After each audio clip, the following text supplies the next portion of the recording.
Joining me now is Nationals Senator Matt Canavan. Matt, we've got the much coveted surplus, but you've noted that the Treasurer failed to mention one of the big reasons for that surplus, and that's coal. In fact, he did not mention coal other than the red tape he is imposing on the industry. How important has coal been to allowing Jim Chalmers to go on a mad spendathon? Well, the simple fact is, Rita, we wouldn't have the budget surplus that Jim Chalmers is gloating about if it weren't for the coal industry. We wouldn't have it if it weren't for the gas industry. We wouldn't have it if it weren't for the iron ore industry. And yet the Labor Party seems to show no thanks to the men and women who work hard in those industries. As you say, they barely mention them. And it wasn't, I mean, I suppose on the positive side, Jim Chalmers and Labor weren't just singling out the coal industry. There was also no mention of mining in Jim Chalmers' budget speech last night. No mention of agriculture, the key drivers of our economy. And when you think about all this extra spending we're doing, a massively inflationary budget, almost none of it is going into actually building productive infrastructure that can deliver a payoff in the future, that could increase our productivity and not add to inflationary pressures. So there's no money to help build dams or any money to build significant amounts of roads or other infrastructure, rail lines that would help us do this as a country, become more productive. There are two major issues, connected issues, economic issues facing the country. Obviously, there's a cost of living crisis that all of your viewers will be seeing every time they go to the supermarket.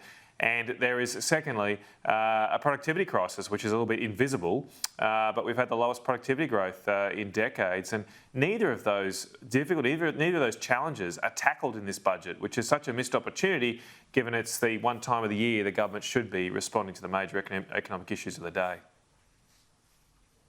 Now, there will be plenty of investment, if you want to call it that, in renewables. Twiggy Forrest seems to be a big winner out of this budget, with massive new investment in green hydrogen energy. Twiggy Forrest was on Sky News earlier today.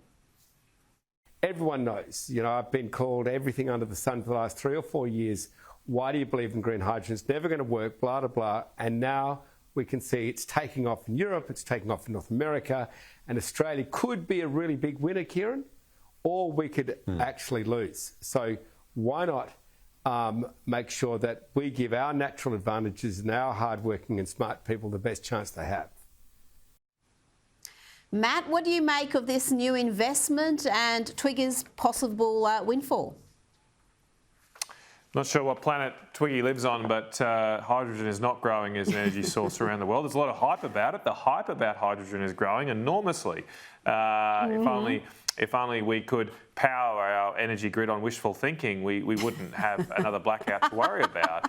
But unfortunately, that's not the way physics works. And the old physics joke is kind of playing out that hydrogen's just 20 years away. It's just always 20 years away. This is not a new type of fuel. It's something that's been talked about for decades. I mean, Joe Bjelke-Petersen was as bigger spruiker of the hydrogen sector as Twiggy Forrest is, so maybe Twiggy is the second coming of good old Joe. But it didn't work out for Joe, and it may not work out for Twiggy. What I can't understand here, Rita, is we're constantly told now that we can't have nuclear energy in Australia because it's too expensive. Well, hang on.